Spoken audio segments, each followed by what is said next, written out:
नमस्कार, मी आपणासमोर गण सादर करतोय. आ आ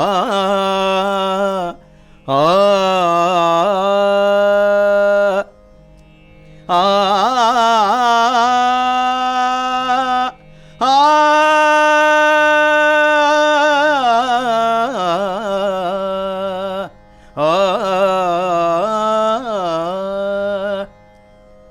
सात सुरांच्या सूत्रधारा, सात सुरांच्या सूत्रधारा, छुम छुम नाचत ये Omkara.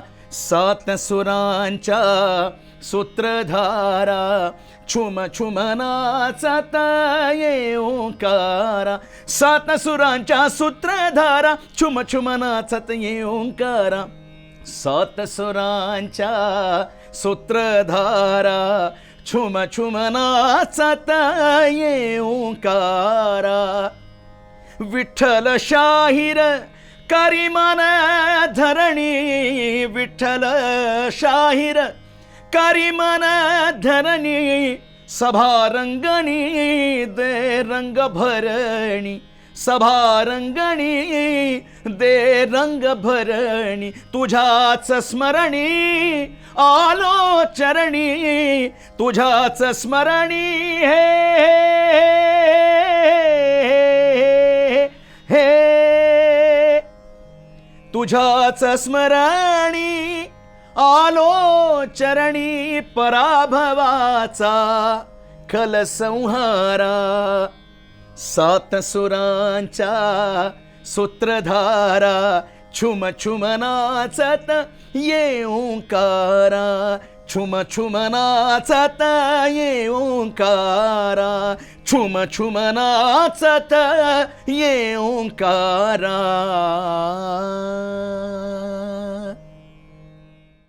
Ganahira Hema Neralkar Upasni, she has groomed her powerful voice with indefatigable riyaz. Music is truly in her genes. The Sopranos is a music school and recording studio by Hema Upasni. Classical music is always tagged as serious, but with Sopranos, we will bring the fun element with a structured and extensive program. The Soprano studio is equipped with solid-state Logic Super Analog X-Dex console with latest Pro Tools HD Native. The Mehfil Hall can accommodate up to 100 people with Bhartiya Baitak. 50 musicians can perform in the recording studio. With all these facilities, you can shoot your video in our studio to make an amazing impact.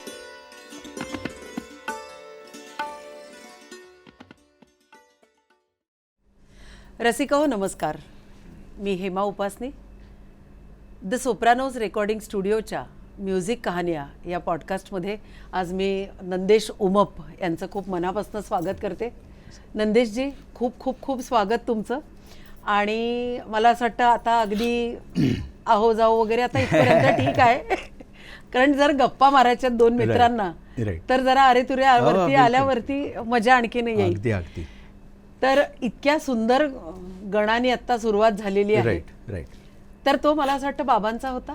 हा बाबांनी लिहिलेला, आणि पारंपरिक चाल जरी असली तरी तो बाबांनी लिहिलेला. आणि बऱ्याचदा तर असं झालं की हा गण कोणी लिहिला म्हणून असे विचारणा आली.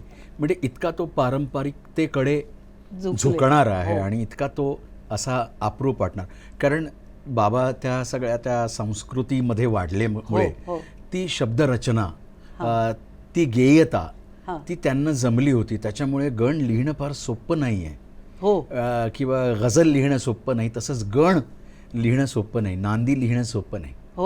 तसंच बाबाने हे बाबांचा, कारण खूप नांदी आपण बघतो ना, त्याच आपण ऐकतो है ना. तर म्हणजे तसंच गणाचं पण बघितलंय की तेच आपण बरेचदा ऐकलेले आहे. पण हे मला असं वाटतं मध्ये एकदा बाबांचं नाव पण त्याच्यात येतं. कवी शेवटी ते पठ्ठे बापूराव हो, कवी हो. कवनाचा हो. कडाखा जणू शाही शास्त्रांचा वगैरे जे हो, पठ्ठे हो. बापूरावांचं यायचं किंवा नंतर मग अनेक अनंत फंदींचं असे म्हणजे ते आपल्या गणाच्या नंतर म्हणजे कवी जसं आपलं गाणं नाव. संपल्यानंतर हो, गण हो. संपल्यानंतर आपलं नाव तिथे तो सोडून जातो. खरंच आहे. तसं ते बाबाने विठ्ठल शाहीर करी मन धरणी हो. सभारंगणी दे रंग भरणी क्या बात.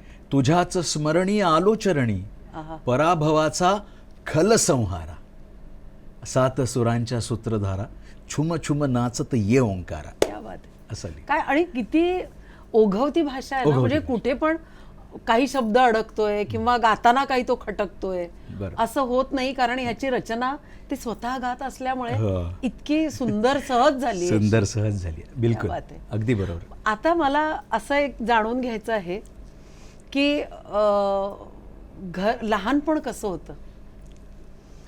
लहानपण आमचं फार गरिबीत गेलं म्हणजे मला आठवत नाही तिथलं म्हणजे कारण माझा जन्म नायगावला झाला आणि मला असं उचलून विक्रोळीला आणलं. बरं. पण पण विक्रोळी बाबा मूळ सांगलीचे.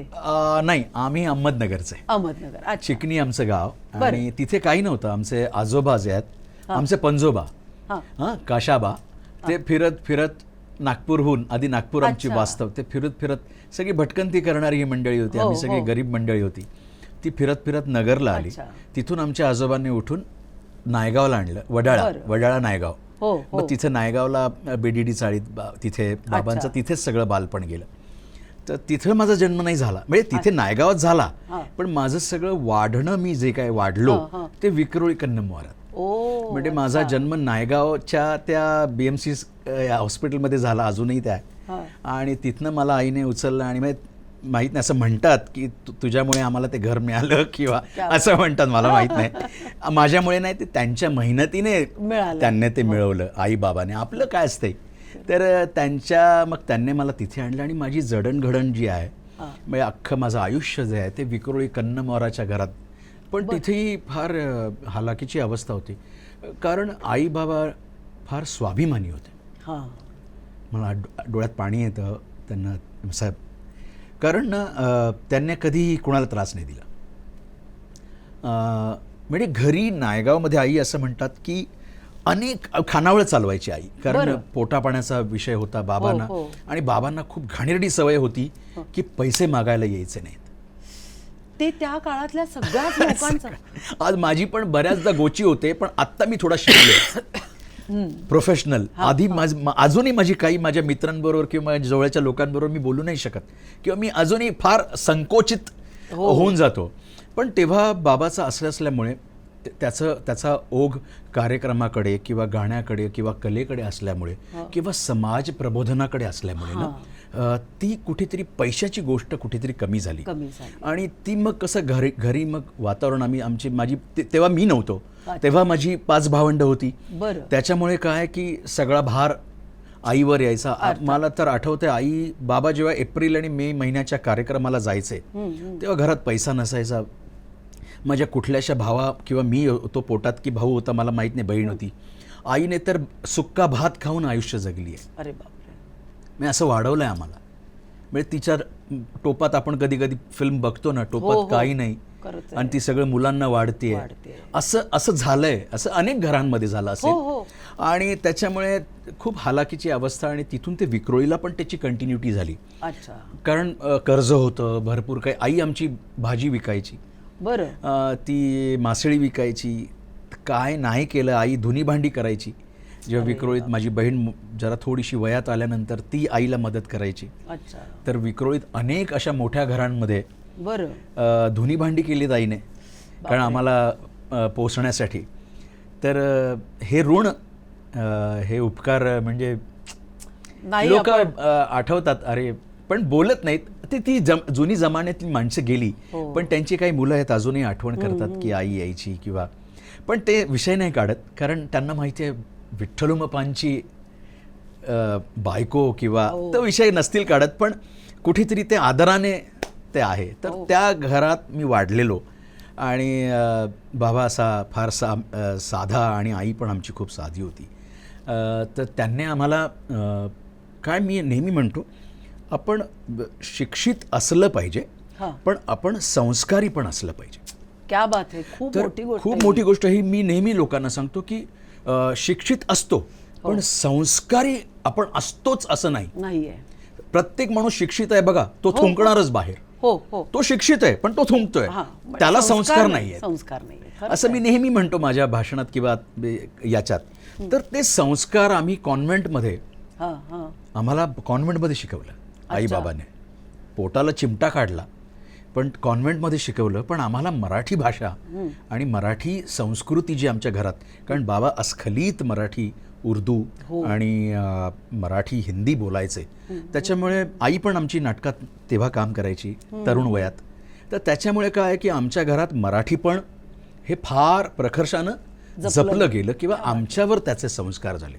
त्याच्यामुळे मी जरी कॉन्व्हेंटमध्ये शिकलो असेल पण माझ्या घरी मराठी होती. हिंदी मराठी असं करत करत आणि बाबांबरोबर जात जात तर माझं हे बालपण असं बाबाच्या मांडीवर. मग साधारण कितव्या वयाच्या वर्षीपासून कार्यक्रमाला जायला सुरुवात केली? मी ऐकत होतो. जसं बाळाचे पाय म्हणतात पाळण्यात दिसतात, त्याचं घुंगरू हालत असतील कारण पायात. घरात ते वातावरण सगळं खूप तसंच होतं, असेल. खूप होतं. त्याच्यामुळे 7व्या-8व्या वर्षापासून मी मी बाबाच्या मांडीवर बसून हार्मोनियम शिकवायचं. म्हणजे हार्मोनियमवर बसून गाणं मी ऐकायचो. तेव्हापासनं ती सवय लागली आणि तेव्हापासनं बाबा आम्हाला 7व्या-8व्या वर्षापासून घेऊन जायचा. आम्ही झिलकरी म्हणून काम करायचो, दोघे भाऊ असे बाजूला असायचो. पण तेव्हासारखे असे माईक नाही आहेत इकडे, नव्हते. खोपडी माईक होता, एकच माईक. त्या असं 4 फुटावर असायचं वरती अडकवलेला एकच माईक. एक माईक ढोलकीला आणि एक माईक हार्मोनियमला, असे ते पण अडकवलेले. अच्छा. त्याच्यावरच कोरस आणि त्याच्यावरच सगळं चालायचं. अच्छा. पण त्याच्यातनं आमचा आवाज टिपेला जायचा. जसं मल्लेश गात होते ना, मल्लेश गायचे, तुम्हाला ठाऊक असेल, माहितीये. मल्लेश वाघमारे नावाचे होते. तर ते असं टिपेला गायचंय असं त्याला आम्ही गायचो. तर त्या बाबांनी आम्हाला ते शिकवलं होतं. तर तेव्हापासून बाबाबरोबर आम्ही जायला लागलो. 7-8 वर्षापासून माझी कारकीर्द सुरू झाली. म्हणजे माझ्या बोटाला धरून रंगमंचावर बाबाने आणलं. क्या बात आहे. आणि मला चांगलं आठवतं, एक गोष्ट, किस्सा आठवतोय. बाबांचं एक पुस्तक आहे फू फू नावाचं. बरं. आणि त्याच्यात बाबाने स्वतःबद्दल उल्लेख काही केलेले आहेत. आपल्याला जर वेळ मिळाला तर आपण नक्की वाचा. त्याच्यात त्यांनी असं लिहिलंय की मी जेव्हा नायगावमध्ये होतो बाबा, तेव्हा बाबांचा एक मानलेला मामा त्यानं त्यांना बेंजो आणून दिला होता. आणि बेंजोवर ते गाणं वाजवत असेल बाबा. बघा, मी एक रेफरन्स आता तुम्हाला हा दिला. दुसरा एक रेफरन्स, बाबांना तिकडे सांस्कृतिक कार्यक्रम असायचे. आता बंद झाले. आता आपल्या वेळेस चाळीमध्ये, बिल्डिंग मध्ये खूप असायचे ना, तर ते बंद आता झाले. म्हणजे फार कमी झाले, आता लोक नाही बघत. पण ते असायचे. ते बाबा तिथे, बाबांना कृष्णाचा वेश घालून त्याला स्टेजवर नेलं होतं. ते पहिली बाबाची वेळ होती. अच्छा, बरोबर आहे. आता कट टू नंदेश उमप जन्म. वय वर्ष 8 असेल. कराडच्या मंडईमध्ये कार्यक्रम होता. आणि त्याच्या आदल्या रात्री आम्ही रिहर्सल करत होतो. बाबा म्हणाले तुला ना, मी ते बाबा पेंद्या गायचे, दायबा कितना आता गल्या मी, तर पेंद्याचा वेश करून बाबा गायचे. आणि ते म्हणाले तुला कृष्ण करायचं आहे. अच्छा. हे मला तेव्हा कळलं नाही. मला कृष्णाचा ड्रेस आणला गेला. मी कृष्ण म्हणून बाबाने मला अभिनयासाठी पहिल्यांदा उभं केलं, जो मी गात होतो फक्त. तू इथे यायचं आणि तू असं असं करायचंस आणि मला छेडायचंस आणि निघून जायचंस, पळून जायचं, मग तिथे यायचं, असं मला सगळं दाखवलं होतं बाबाने. तर तो कराडचा प्रयोग मला नंतर आठवला. पण मला नंतर असं, मी पुस्तक जेव्हा वाचलं किंवा बाबांकडे कथा ऐकायचो, अरे म्हटलं जे बाबाबरोबर घडलं. बेंजो, मला पण बाबाने बेंजो आणून दिला होता. मी बेंजो वाजवायचो मधल्या काळात. मग खूप वर्षापूर्वी मी सुटलं ते. मी बेंजो वाजवायचो, जी त्यांची इच्छा होती. त्यांची इच्छा कृष्ण म्हणून ते पहिले रंगमंचावर उभे राहिले आणि मीही पहिला रंगमंचावर कृष्ण म्हणून भूमिका करायला लागलो. म्हणजे तीच पावलं परत तू पण. मला माहित नाही ते कसं आलं बॅक टू. बाबाकडे कदाचित माझ्याकडे यायचं असेल, मला माहित नाही. नियतीचा काय खेळ आहे किंवा बाबाला काय वाटत असेल की माझ्या कुठल्या तरी मुलाला हे द्यावं. बरोबर आहे. आणि त्याच्यात 6 भावंडांमध्ये माझी निवड झाली असेल. म्हणजे माझी बाकीची भावंड कमी आहेत असं नाही. बरोबर आहे. पण माझ्याकडे, माझ्या पदरी ते वाण आलं, ते भाग्य आलं. तर अशा रीतीने ती एक गोष्ट, भरपूर अशा गोष्टी नंतर ओघाओघानं त्याचा योगायोगानं हां. ओघाओघानं त्या माझ्याकडे आल्या. क्या बात आहे. पण म्हणजे साधारण 8व्या वर्षीपासून आपण म्हणू की 7व्या वर्षीपासून. कारण ना मला एक नेहमी असा एक प्रश्न पडला, म्हणजे जेव्हा मी आपण म्हणजे या पॉडकास्टच्या विषयी मी विचार करत होते, तर मी जशी क्लासिकल घराण्यात वाढलेली आहे, तर तेव्हा कसं होतं की चरितार्थ चालवण्यासाठी बिलकुल. शास्त्रीय गायक काय होतं की 4 मुलांना तेव्हा शिकवत असत शिकवणं. की त्या निमित्ताने त्यांना काही 4 पैसे त्याच्यातनं बिलकुल. फीस मधनं बरोबर. मिळू शकत मिळायचं. होते. आणि शेवटी स्वतःचा रियाज असतो. हो हो बिलकुल. पण म्हणजे मला असा प्रश्न पडला की लोककला शिकण्यासाठी, जशी आता शास्त्रीय संगीत शिकण्यासाठी लोक पूर्वीपासूनही पूर्वी खूप होती. जायची. हो तर लोककलाच्यासाठी अशी लोक येत होती का हो घरी शिकायला? हो यायची. बाबांकडे यायची, पण कालांतरानं बाबांना विसरली, तो भाग वेगळा. अच्छा. पण आम्ही जे स्टुडंट होतो, हा. म्हणजे मुलगा वेगळा, हो. पण आम्ही जे स्टुडंट होतो ते बाबांना आम्ही अजूनही सोडलं नाही. पण ज्याने ज्याने बाबांकडनं शिकून गेले ते बाबांना विसरले आहेत. ऐक. काय असतंय माहिती आहे तुम्हाला, मी याच्यात 2 गोष्टी सांगतो. हा. एक तर मी जसं म्हणालो की संस्कार आहेत ना, हा. थोडं मी फार धाडस करून बोलतोय अच्छा. हे वाक्य. लोककलाकारांनी संस्कार शिकले पाहिजेत, हो. जे माझ्या बाबांमध्ये होते, हो. जे शाहीर साबळेंमध्ये होते, जे अमर शेखांमध्ये होते. हो. अण्णाभाऊ साठे जो इतका गरीब कलावंत होता, इतका निष्ठावान होता, हो. इतका साधा माणूस होता, पण त्याच्याकडे संस्कार होते. हो. ते 2च लेंगे होते त्यांच्याकडे. हो. बरं का, हो. हे माहीत नाही कोणाला फार, अच्छा. पण ते स्वच्छ धुतलेले ते माणूस घालायचा. म्हणजे संस्कार, हो. साधेपणा, त्याच्यात शुद्धपणा, हा. हा लोककलावंतांनी जपला पाहिजे. खरंच आहे. त्याचं पावित्र्य जे शास्त्रीय संगीतकारांनी जपलेलं आहे. बघा, मी पुन्हा एकदा धाडसी हो. वाक्य बोलतोय, हे मी त्याला घाबरत नाही कुठल्याच नाही. गोष्टीला. हो. पण काय आहे, हे संस्कार जसे त्या घराण्यामध्ये आहेत, हो. तसे जर या घराण्यामध्ये आता येत आहेत, नाही असं नाही, लोककलावंतही आता बाबांकडे बघून किंवा शाहीर साबळेंकडे बघून, किंवा आम्ही पण कटाक्षानं नाही, आम्ही वडापाव नाही खाणार, मला 5 स्टारमध्येच राहायला द्यायचं, नाहीतर मी जाणार नाही.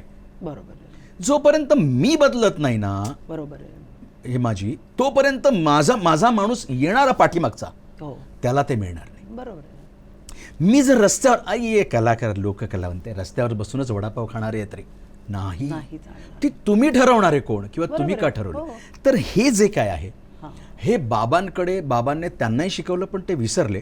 पण बाबांकडे मी असं म्हणतो, आता तुम्ही शास्त्रीय हो. संगीत आणि शास्त्रीय शिकणारे, हा. तर मी असं नेहमी म्हणतो की शास्त्रीय संगीतकाराकडे आपण शिकायला जातो, गंडाबंधन करतो, हो, हो. आणि त्यांचे आपण शिष्य होतो. हो. एका गुरुला आपण हो. गुरु मानतो, हो. आणि हयात आपण त्याचे शिष्यत्व आपण पत्करतो, पत्करतो. किंवा तो गुरु म्हणून आपण मानतो. हो.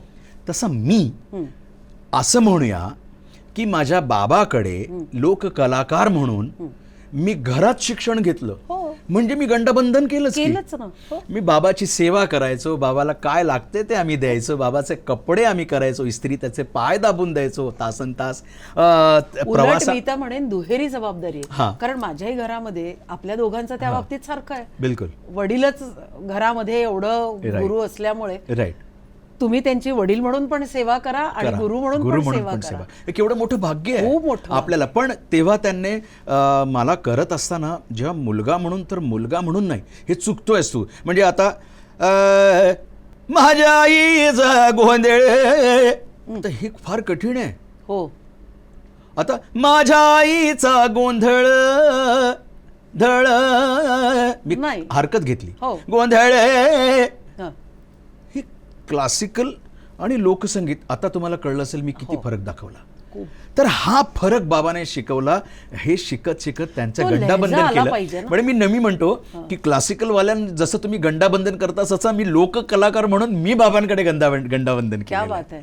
म्हणजे एक आहे, ती पण एक परंपरा आहे, अरे, फक्त खूप ती मोठी नसल्यामुळे. परंपरा आहे. हा हा आणि त्याच निमित्ताने तर आपली संस्कृती सगळी जपली गेली आहे ना. बिलकुल बिलकुल बिलकुल. आणि नाहीतर हे एवढे सगळे प्रकार जे आहेत सगळं व्यर्थ केलं असतं, त्यांनी सगळं. टिकवून ठेवलं. हो. आणि मला एक बाबाची एक स्पेशालिटी वाटते, किंवा इतर या त्यांच्या समकालीन शाहिरांची जी स्पेशालिटी वाटते, किंवा त्यांचं जे त्यांनी जे महात्म्य त्यांचं कशात हा. आहे की त्यांनी इथे कॉस्मोपॉलिटन शहरामध्ये येऊन मुंबईसारख्या गावातनं येऊन गावातली कला बाबांनी जास्त करून म्हणजे तुंबडी असेल हे माहीत नव्हतं, हे मुंबईला माहीत पडलं.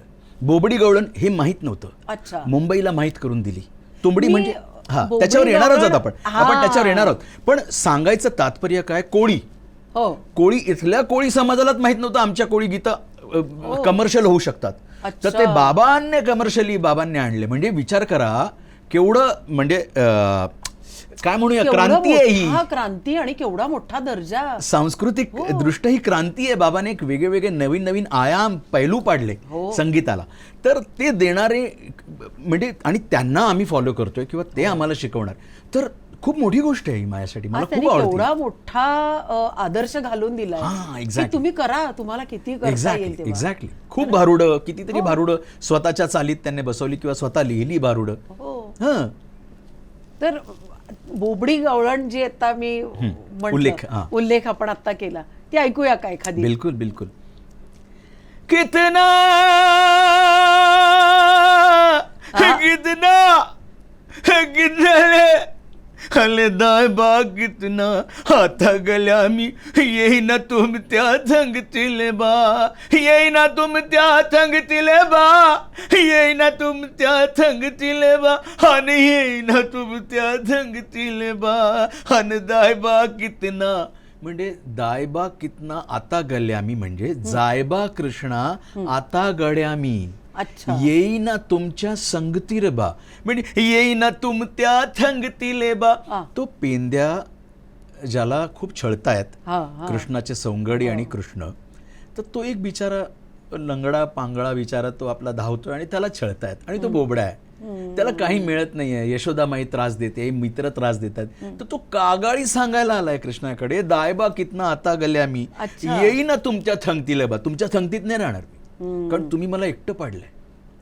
त्याच्यामध्ये असं आहे, बाबांनी असं लिहिली आहे गंमत, मी फार मला या दृष्टीने आपण सांगतोय की एक तो बिछडा समाजातला आहे. अच्छा. आणि तो तुम्ही मला का दूर लोटताय. म्हणजे एके दिवशी यशोदेमाईनं गाईचा खलवत काढला रे बा, इट जस्ट एक रेफरन्स आहे तो की समद्या पोरांना एक लोटी दिली, मला तर हल्दी दिली ले बा, थितबल दिली ले बा, मी तर मांगाय गेलो ले बा, मला तर मुतकून धरलं ले बा. अच्छा. आणि दुबू दुबू दुबू दुबू मारलं ले बा, म्या फुंदू फुंदू फुंदू फुंदू लल्लो ले बा. म्हणजे मी मागायला गेलो पण मला नाही दिलं, सगळ्यांना एक एक लोटी दिला पण मला छितभर थितभर म्हणजे शीतभर. अच्छा. थितभल दिला ले बा.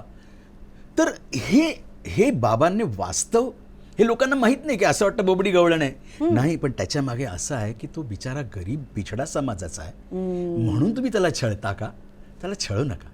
म्हणून तो म्हणतो मी किती गोड आहे, पण मला नका ना असं करू, मी गरीब आहे म्हणून काय मला तुम्ही असं करताय का, मला पण घ्या ना तुमच्यात, असं ते हा अर्थ त्याच्या मागे बाबाने. कारण तेव्हा परिस्थिती फार वेगळी होती. काही मंडळी खूप गरीब होती, मागासलेली होती, काही बहुजन समाजातले मंडळी जी होती त्यांना शिक्षणापासून वंचित किंवा त्यांना मेन स्ट्रीममध्ये येता येत नव्हतं किंवा यायचं होतं. तर या गाण्यांनी या लोककलेने फार प्रबोधन केलं. केवढं मोठं प्रबोधन. जसं मराठी भाषेनं केलं. आता आपण मराठी अभिजात भाषा आपली झालेली आहे. मराठी अभिजात भाषेला दर्जा मिळालाय, मराठी अभिजात भाषेचा, नाही का. तर आपल्याला खूप अभिमान आहे की ही मराठी भाषा आपली आहे, जी बोली भाषा आपण संस्कारिक आपण जे आलो गावाखेड्यातनं ते संस्कार घेऊन आलो, तर त्या भाषेने पण आपल्याला फार समृद्ध केलं. हो, कारण आता ही बघा ना किती सुरेख रचना आहे बघा, की फुदू फुदू है ना, फुदू फुदू लल्लो ले बा, रडलो रे बा, म्हणजे फुंदू फुंदू लल्लो ले बा, म्हणजे फुटून फुटून रडलो. म्हणजे रडणं पण केवढं आहे. आणि बाबांनी लिहिलंय. क्या बात आहे. हे बाबांनी लिहिलंय आणि चाल आहे बाबाची आहे. आणि बाबा जे सादर करायचं माझी म्हणजे अंगावर शहारा. मी एक त्यांचा परफॉर्मन्स बघितला आहे, पण त्याला खूप वर्ष झाली, पण अक्षरशः असे अंगावर शहार आहे. म्हणजे ना आपण म्हणजे आम्हाला असं वाटतं की आम्ही शास्त्रीय संगीत किंवा आता पण आपण जे पण काही संगीत शिकतो, स्वर कसा टाकावा, आवाजाची फेक कशी असावी, ह्या सगळ्यांच्या हो. पुढे कुठेतरी ह्या सगळ्या गोष्टी आहेत. खूपच खूपच खूपच. आणि जोपर्यंत तुम्हाला आत काहीतरी सांगायची कळकळ नसते ना, एक्झॅक्टली तोपर्यंत बाहेर काहीच नाही. लोककलावंतांचं म्हणतात ना, तो आवाज काय एवढा मोठा, हो. म्हणजे लोक अरे तुमचे आवाज काय एवढे मोठे. तर मी त्यांना सांगू इच्छितो या आपल्या पॉडकास्टच्या, काय असतंय की एक एक भूक असते, हा. एक त्या काळी किंवा तेव्हा एक भूक होती, एक सांगण्याची, हा. एक मागण्याची. तर माणूस एकतर खूप याचना करून गुडघे टेकेल हो. किंवा तो आपल्या टोवर उभा राहून अरे ऐक ना, म्हणजे तो टाहो फोडेल. येस. ते जे टाहो फोडणं आहे ना त्या सुरात, हा. तर तो सूर लोककलावंताने लावला असावा की आमचं ऐका, हा. हा जो सूर आहे त्याच्यामुळे तो तार सप्तकातला जो सूर आहे किंवा ती जी ऊर्जा आहे किंवा जी अर्ज आहे हा. हा. ती त्याच्यामुळे निर्माण झाली.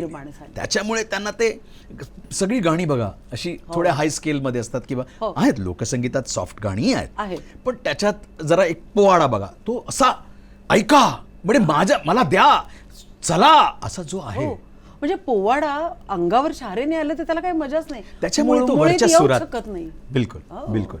त्याच्यामुळे त्या वरच्या सुरातला हा तुम्ही म्हणताय ना की अर्ज, जसं आता आपण बोबडी गवळण, आता हे अर्जव आहे, अर्जव आहे. हो. पण ही सॉफ्ट याच्यात आहे, पण त्याच्यात किती डेप्थ आहे, हो. म्हणजे सुरांमध्ये किती डेप्थ आहे हो. की तो सॉफ्टली सांगतोय. पण हे लोकसंगीतच आहे. हो. आता लोकसंगीत लोकांचा गैरसमज होतो की त्या वरच्या सुरात गायचं म्हणजे लोकसंगीत आहे. लोकगीत वेगळं आणि लोकसंगीत वेगळं आहे, संगीत किंवा लोकप्रिय गीत वेगळं आहे. हो, ते तर आणखीन वेगळाच भाग येतो. हा, हो. शिट्टी वाजली हे लोकप्रिय गीत आहे, लोकप्रिय. हो. लोकगीत नाही आहेत ते. नाही. ते कुठेतरी एसेन्स घेऊन किंवा कुठेतरी आपण म्हणतो ना त्याचा एक लोकसंगीताचा एक हे घेऊन बाबा बनवलंय, छोटा किंवा आपण अंश एखादा घेऊन काहीतरी. क्लासिकल बंदिश घेऊन आपण पिक्चर मध्ये त्याच्यावर बांधतो गाणं. बस. हा. हा. ये क्लासिकल नाही भाई, नाही. क्लासिकल हमारा हा. आहे, हे बंदिश रिअल आहे. ती त्याने त्याची छटा घेऊन, एक छाया घेऊन, छाया घेऊन त्याने ते तयार केलं. लोकांना त्यातले फरक कळत नाही. कळते. लोकगायक कोण, लोककलाकार कोण, लोकसंगीतकार कोण, हे फार फरक आहेत. हो. शाहीर फरक आहे, तमाशगीर फरक आहे, फरक आहे. हे फरक आहेत. हो. त्याच्यामुळे शायराची ती आणि ते बाबा बोबडी गवळण आणि सगळं फारच अफाट सादर आणि करायचा. आवाजाचा पण म्हणजे असं काय ते तुमचे माईक टेकणे अरे. सगळं तुम्ही तुमचं बघा.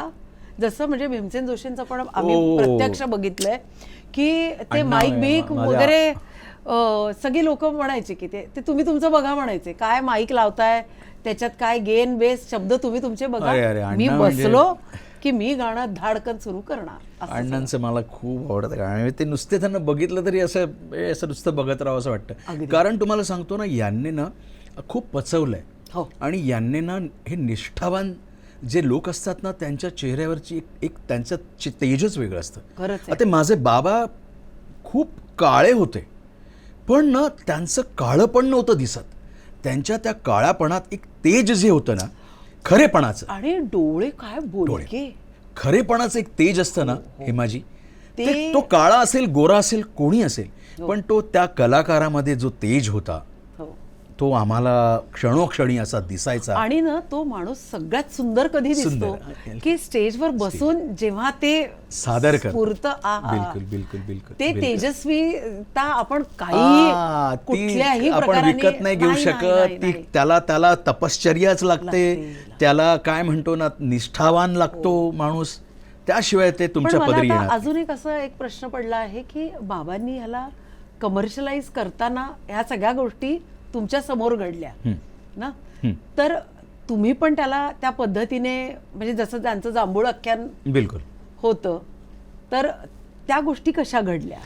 काय झालं की कमर्शियलाइज इकडे आपण जेव्हा कॉस्मोपॉलिटन शहरात जेव्हा आले ते तेव्हा फिल्म्समध्ये पण गात होते. आणि पण बाबांचं एक होतं ना की त्यांनी लोकसंगीत किंवा शाहिरी किंवा शायर म्हणजे आपण कव्वाली, ह्या दोन्ही गोष्टी फार वेगळ्या ठेवल्या, म्हणजे त्या मिक्स नाही केल्या. ओके. म्हणजे आपण म्हणूया ना की आता तुम्ही जसं म्हणता कमर्शियलाइज, पण बाबा हळूहळू झाले, कारण तेव्हा अनेक नाटकांमधनं, मतकरींच्या नाटकातनं काम करत होते, यशवंत देव संगीत करत होते, किंवा परांजपेंकडे अशोकजी परांजपेंकडे INT कडे काम करत होते. काय होतं की आपण लोककला गाणं वेगळं आणि एक स्टेजवर वेगळ्या स्टेजवर लोककला सादर करणं एक त्याचे संस्कार असतात. हो हो प्रोफेशनलिझम काय आहे तुम्हाला सांगतो मी. Professionalism is the way of manners, is the professionalism.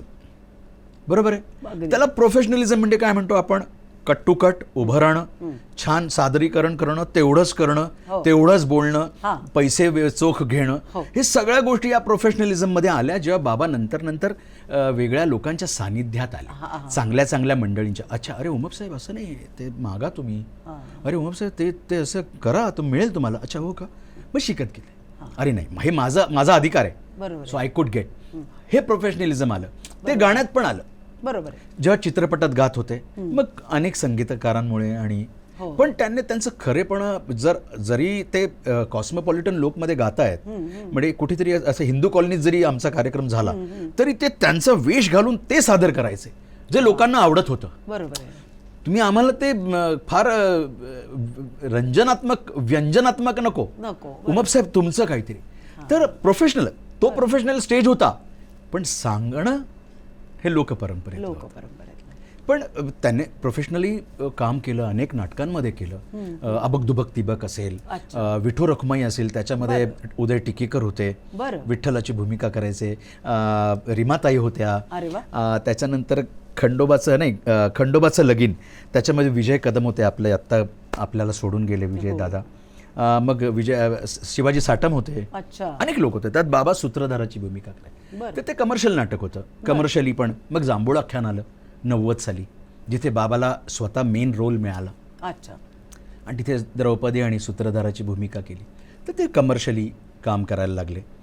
असं पण बऱ्याचदा झालं. पण मग त्याच्यानंतर म्हणजे तू पण मग हे घेतलंस ना, म्हणजे मी मराठी हा कार्यक्रम, म्हणजे हा त्याच्यातनंच परत पुढे सुरू झाला. काय झालंय आता मी सांगतो. मी पण तेव्हा मंथन करत होतो 90 साली. आदेश बांदेकर, अजित परब, अमोल बावडेकर, अंजली तळेकर, उत्तरा केळकरांची मुलगी मानसी, सुभाष नकाशे, निलेश दिवेकर जे आता चित्रपटात खूप काम करतोय, अनेक, कमलेश भडकमकर, अनेक आत्ता जी टॉपला आहेत सगळी, उमेश बनेपासून सगळी, सुभाष नकाशे, सगळे, ही सगळी आम्ही मंडळी, उदेश माझा भाऊ, मोठा भाऊ उदेश उमप, सगळे, पॅडी, महेंद्र कदम असेल, अनेक, म्हणजे याच्यातनं. तर काय झालं, ते कमर्शियली आम्ही प्रोफेशनली काम करतो. त्याच्यामुळे आम्हाला बाबांबरोबर गात असताना 16-17 वर्षी मला ते मिळालं. तर मला कळलं की कमर्शियली असं पण काम केलं जात आहे.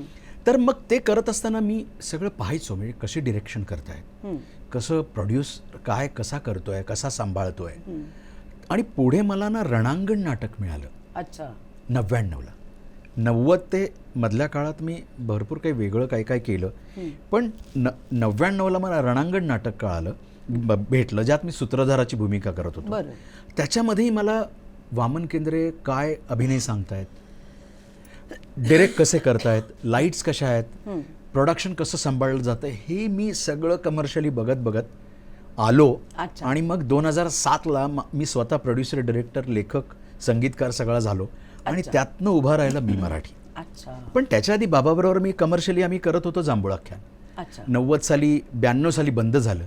मग 2005ला सगळे म्हणाले की उमप साहेब बंद नका करू, आम्हाला पाहायचंय नाटक. मग बाबाने घरची गाडी विकली. पण मग तेव्हा हा एवढ्या सगळ्या लोकांचा पसारा, किती लोकांची साधारण? मी मराठी आम्ही नंतर केला, पण जांभूळ आख्यान आम्ही हे सगळे एक 18-19-20 लोक होतो. अरे बापरे. आणि त्याच्यात सगळ्यांचं पेमेंट देणं, मग बाबाने कपडे शिवण्यासाठी किंवा हे सगळं करण्यासाठी आमचे दागिने गहाण ठेवले. गाडी पण आमची एक क्वालिस गाडी होती, ती विकली. आपण नेहमी म्हणतो की आपण गंधर्वांची उपमा देतो लोकांना की त्यांनी पण एवढं काय केलं. तर तसं आई आणि बाबाने पण त्यांच्या आयुष्यात अनेक वेळा काहीतरी उभं करण्यासाठी केलं. आणि त्यातनं जांभूळ आख्यान उभं राहिलं आणि 500 प्रयोग बाबा जाईपर्यंत केले. बापरे. बाबांनी पाय सुजले असतानाही केले. तर ते सगळं मी बघत होतो. आणि 2007ला म्हटलं अरे बाबा जर करू शकतात तर आपण का नाही. मग मी उभा राहिलो कसं तर कुठून तरी माझे दागिने मी ठेवले गहाण. मी मराठी उभा राहिला. आणि त्याचे आज मी मराठीचे 1080 प्रयोग झाले आहेत. बापरे. आणि ते पण असं 60-70 लोकांचा मोठा 75 लोकांचा मोठा संच ताफा आहे. एकदम. सांस्कृतिक असा आहे सगळा संच आहे. पण हे सगळं सांभाळणं मला आधी खरं सांगतो मला जमलं नव्हतं. म्हणजे जमलं म्हणजे मला हे सगळं बघितल्यामुळे जमेल की नाही हे जरा शंका होती. पण मी ते करत गेलो हळूहळू आणि मला सगळ्या गोष्टी शिकत गेलो मी ॲज अ प्रोड्युसर. मी ॲज अ गायक होतोच, हो. पण प्रोड्युसर होणं फार कठीण आहे, फार अवघड आहे. फार अवघड आहे. त्या कोणी त्या गावी जाऊ नये बाबा, शाण्याने कोणी पैसे म्हणजे लोक पैसे घालायला घाबरतात. तिथे आम्ही आमचे दागिने ठेवून किंवा ह्याच्यातनं पैसे आले की ते कार्यक्रम लावणं, त्याच्यातनं आलं की मी जवळजवळ 2.25 की 2 वर्ष काही कलाकारांना पैसे नव्हते दिले. त्यांना मी म्हणालो थांबा जरा, माझ्यावर तुम्हाला विश्वास आहे तर आपण ना काही वर्षांनी मी तुम्हाला पैसे देईन, माझ्यासाठी करा. बरोबर आहे. तर त्या काही एक 8-10 लोकांनी थांबले माझ्यासाठी, जे मेन पैसे खूप त्यांचे होते. त्यांना 2 वर्षानंतर मी सगळे पैसे पे केले जेव्हा मी मराठी छान रन व्हायला लागला. आणि एक पूर्वी आम्ही 35-40 हजारात शो घेत होतो 2007-08ला. हळूहळू 60-70 हजार असे 50 हजार असे मिळायला लागले. मग हळूहळू लोकांचे मी हळूहळू देत होतो. पण मी एकाचाही रुपया आत्तापर्यंत ठेवला नाही. जे माझ्या बाबाने, जे तुम्ही आता बोलला, माझा बाबा गेल्यानंतर एकही व्यक्ती घरी नाही आला की उमाप साहेब तुमच्याकडे 1 रुपया राहिला आमचा. केवढी मोठी गोष्ट आहे. आणि जे आत्ता आपण बोललो ना की शिक्षण आणि संस्कार हे त्याचंच आहे ना. आणि बिलकुल. जिवंत उदाहरण आपण उदाहरण आपल्या आई बाबांनी आपल्या समोर ठेवलेलं आहे. तेच तर. बिलकुल. पण ही खरंच खूप मोठी गोष्ट आहे की इतक्या लोकांना घेऊन तो कार्यक्रम सतत करणं, घडवत राहणं खूप मुश्किल. आणि ते म्हणजे बुकिंग होते की नाही बाबांनी पण कधी पाहिली नाही आणि मी कधी पाहिली नाही. अच्छा. आम्ही कुठून आम्ही आणायचो पैसे आणि कलाकारांना द्यायचो. कलाकार म्हणायचे पण अरे दादा राहू द्या, नंतर द्या. नाही तुमचे पैसे घेऊन टाका. पण बाबा हे सगळं दुःख पचवत जांभूळ आख्यान टिकलं पाहिजे म्हणून बापरे. मला आठवत आहे नंतरचा काळ, बाबा जायच्या आधी सानंदा न्यास तुम्हाला माहिती आहे इंदोर, तिथे 2 दिवसात 5 प्रयोग करायचे असतात. त्या 5 प्रयोगांमध्ये बाबांचा पाय सुजला होता. बरं आम्ही 2ऱ्या-3ऱ्या प्रयोगाला सगळे संपलो होतो. अच्छा. बघा मी काय म्हणतोय. म्हणजे माणूस तेव्हा त्यांचं वय 80च्या जवळपास होतं. अरे बापरे. आणि मे महिना, ऊन, इंदोर. आणि इंदोरला अरे आम्ही संपलो होतो हेमाजी. आम्ही सगळे म्हणजे कोणाला सर्दी झाली, कोणाला लूज मोशन्स, कोणी काय. बाबाचे पाय सुजले होते. 2 आदल्या दिवशी काहीतरी 3 प्रयोग आणि नंतर 2 प्रयोग, 2 दिवसात 5 प्रयोग करायचे असतात. आणि एवढं सगळं 43 मीटरचा अंगोरखा घालून ते करणं आणि 2.5 तास गाणं आणि बापरे नाचणं आणि अभिनय करणं. तर आम्ही सगळे कोलॅप्स. पण बाबाचा आवाज थोडा सुरुवातीचा ना कमी होता. पण तुम्ही बिलीव्ह नाही करणार, माझे शब्द लक्षात घ्या. 5व्या प्रयोगाला बाबा तार सप्तकात होता. अरे कसं काय शक्य आहे? 5 प्रयोग करायचे आहेत. बाबा उन्हामुळे एकतर गाता येत नाही, तिकडे थिएटरमध्ये काही AC नाही लागत आहे, फॅन लागत नाहीये. आणि थोडासा आवाज कसा सुरुवातीला आपण थोडा तापायला आपल्याला वेळ लागतो थोडासा. पण मी म्हणलं अरे 5व्या प्रयोगाला बाबा कुठे गातायत? 2 दिवसात 5 प्रयोग केले आहेत. अरे हा माणूस कुठे गेला? आम्ही सगळे आश्चर्य. आणि एवढे पाय सुजलेले. मग मी त्यांना म्हणालो आधी मी घुंगरं बांधायचो, कधी कधी भाऊ बांधायचं. तर मी म्हणलं बाबा पप्पा नका बांधू घुंगरू, तुमचे पाय खूप सुजलेत. नाही म्हणे जोपर्यंत तू घुंगरू बांधणार नाहीस तोपर्यंत मला नाचता मी द्रौपदी कशी नाचेल? मला नाचता येणार नाही, मला काम नाही करता येणार. ते बांध घुंगरू. बापरे. काय निष्ठावान, काय म्हणजे कलेवर काय प्रेम. हे लोकांना माहीत नाहीये. लोकांना फक्त माहिती आहे विठ्ठल उमप एक खूप नाव आहे, पण भीमसेन अण्णा खूप मोठं नाव आहे, पण त्याच्या मागे तपश्चर्या, त्याच्या मागे किती लोकांवरचं प्रेम, कलेवरचं प्रेम खूप. पण काही पैसे तुटपुंजे मिळाले. त्या बापाने त्या पैशाकडे बघितले पण नाही, पण सगळ्यांना देऊन टाकले. पण तीच आज पुढे तुमच्या किती पाठीशी आहे. खूप. मी तेच म्हणतो ना, आई वडिलाची मी नेहमी म्हणतो. आजही मी गाडीत जेव्हा बसतो ना हे माझी, तेव्हा मी गाडीत मी कव्वाली किंवा गझल किंवा काहीतरी लावतो आणि मला नेहमी असं वाटतं की बाबा माझ्या नेक्स्ट सीटला, बाजूच्या सीटला बसून ऐकतोय. कारण त्यांना हे सगळं आवडायचं. मला भास होतो. मी नेहमी उगाचच कव्वाली लावतो. साबरी ब्रदर्सची लावेन मी, काहीतरी क्लासिकल लावेन मी, काहीतरी गझल लावेन, गुलाम अलींची लावेन, मेहदी हसनची लावेन. की मला माहिती आहे he is listening, he is there, he might be there. असं मला नेहमी वाटतं. मला माहित नाही का, मी अंधश्रद्धा नाही म्हणत, पण एक पण एक असतं, एक एक भास भास असतो. एक मला असं वाटतं की त्यांना जे आवडतं ना, आपण म्हणतो ना, जे आवडतं त्यांना द्यावं. अजूनही आपण नैवेद्य ठेवतो किंवा त्यांच्या नावाने आपण गोडधोड बनवतो घरी आपल्या. खरंच आहे. तर ते तसंच आहे. हो. अजूनही मला वाटतं मी गाताना आता माझी आई गेली, एक माझं ऑपरेशन होण्यात 2 महिन्या, माझं ऑपरेशन 2 महिन्याने झालं, माझी आई गेली 2 महिन्याआधी. तर आजही वाटतं की ती कुठेतरी आहे. म्हणजे गाताना जेव्हा ओवी गातो मी तेव्हा माय म्हणता म्हणता तर आईची आठवण येते. आता कुवेतमध्ये मी कार्यक्रम गात होतो आणि मला माहीत नाही, मी सहज ओवी मध्ये सुरुवात केली आणि माय म्हणता म्हणता माय माय, तर 2 मिनिटं मी थांबलो आणि मला आईची आठवण आली. कारण आई जस्ट महिनाभरापूर्वी गेली होती, मी जूनला, आणि मी थांबलो तर प्रेक्षक सगळे असे माझ्याकडे बघतायत आणि स्तब्ध झालं होतं थिएटर. आणि माझी मुलं, त्यांना कळलं दादा ट्रान्समध्ये गेलाय, म्हणजे त्याला आई आठवली आहे, आणि ते सगळे असे झाले होते. आणि मी लगेच एक 30 सेकंड्स 25 सेकंड्समध्ये लगेच त्यातनं बाहेर आलो आणि गायलो. म्हणजे असंही खूप वेळ होतं की बाबाचं गाणं गाताना ना बाबा समोर येतो. कारण मी तुम्हाला सांगतो ना, 7-8 वर्षापासून जेव्हा मी बाबाला असा बघत होतो, मी लहान होतो, असा बाबा उंच, तर आजही मी तसाच बघतोय बाबा. क्या बात आहे. तो त्याच उंचीवर आहे आणि मी असं गातोय खालनं. तर इतके वेळ त्यांच्याबरोबर राहिल्यामुळे, असं मुरलं असल्यामुळे ती जाणं मुश्किल आहे. कठीण आहे. म्हणजे मलाही नेहमी असं वाटतं ना की आम्ही पण 4 ओळीच्या बंदिशीमध्ये काय शिकतो. तर ना काय असतं, तुम्हाला स्टेजवरती प्रत्येक छोट्यातला छोटा पण इन्सिडन्स माहिती असतो. म्हणजे वडील पण शिकवताना असं सांगायचंय, अगं ही स्थायी म्हणून अशी तू आलीस ना सभेवरती, नाही बघ लोकांनी दाद दिली तुला, वा केलं तर ना ते वातावरण तुमच्या डोक्यात आधीच तयार झालेलं असायचं. आणि कधी पण असं वाटायचं नाही की अरे मी आज अमेरिकेला जाते कार्यक्रम, पण मी एकटी आहे का इथे. नाही, म्हणजे मी तर नेहमी सांगायचे असं की माझे वडील, माझी सासू, हे लोक कायम माझ्या बरोबर बिना तिकीट सगळीकडे जगात फिरत असतात. की तुम्हाला सतत ते समोर असतात. बिलकुल क्या बात आहे. आज मला त्यानिमित्ताने ही पण एक आठवण झाली. हो, अरे आपले पूर्वज आणि सगळे आपल्या सोबत आहेत, त्यांनी जे संचित ठेवून दिले. खरंच आहे. बरं, मला आणखीन एक असं विचारायचं होतं की वेगवेगळी जॉनर पण बरेच हाताळलेले आहेत. बिलकुल. तर अजून असं काय असं जॉनर आहे की आपण एखादा काहीतरी छान अजून एखादा ऐकू शकतो? बिलकुल. मला म्हणजे मी माझ्या आवडीच्या विषयाकडे गझलकडे येणार आहे. Yes, exactly. मला गझल्स खूपच आवडतात. पण काय होतं की मधल्या काळात खूप लोकसंगीताचे कार्यक्रम, गाणी किंवा सिनेमामध्ये पण त्याच पद्धतीची किंवा शौर्यगीतं किंवा अनेक असे काही वेगळी गीतं असं, त्याच्यामुळे काय होतं की त्या गझलकडे थोडा त्याचा रियाज किंवा त्याचं ना, कारण ह्या सगळ्या गोष्टी फार स्विच ऑन स्विच ऑफ करायला लागतात आणि त्याची आवाज लावण्याची पद्धत, त्याची स्टाईल, हे लोकांना माहीत नाही आहे, पण फार कठीण गोष्टी आहेत त्या. मी इकडे पोवाडा गाऊन लगेच जर गझल गायचं असेल तर बापरे, अशक्य आहे. मला गझल गाऊन पोवाडा गाईन मी, कारण त्याची स्टाईल आत्ता खाली आहे, मी नंतर वर आहे. पण वर जाऊन परत येऊन परत वर जाऊन परत तिकडून तिकडे इकडून असं येणं म्हणजे फार कठीण आहे. तर तसंही आमच्यावर कधी कधी होतं.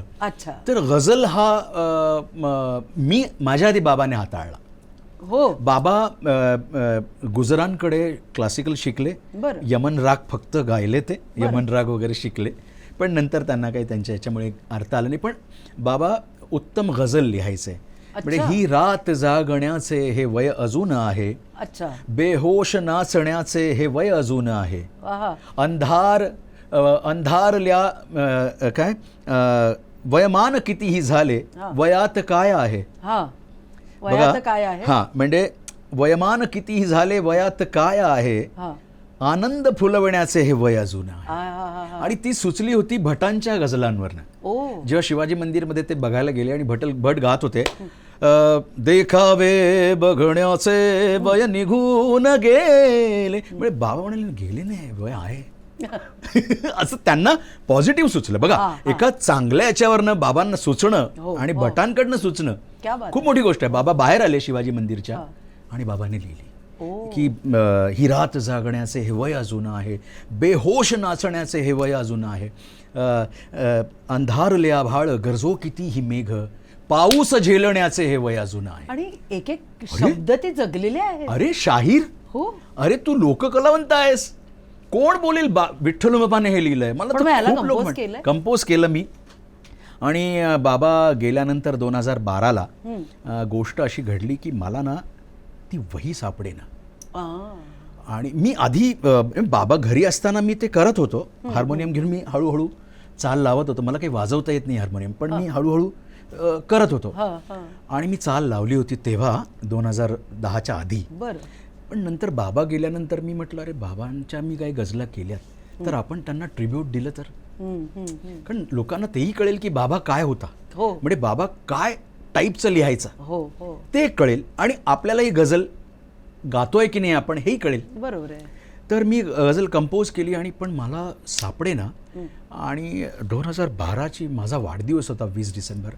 मी मुलुंडला राहतो तर मला ना असं राहावे ना. मी म्हटलं अगं बाबा 2010ला गेले आणि म्हटलं अगं सरिता मला ना बाबाकडे जायची इच्छा आहे. हां जाऊया आपण संध्याकाळी, आपण तिथे बाबाचं दर्शन घेऊन ये, तुझा वाढदिवस आहे.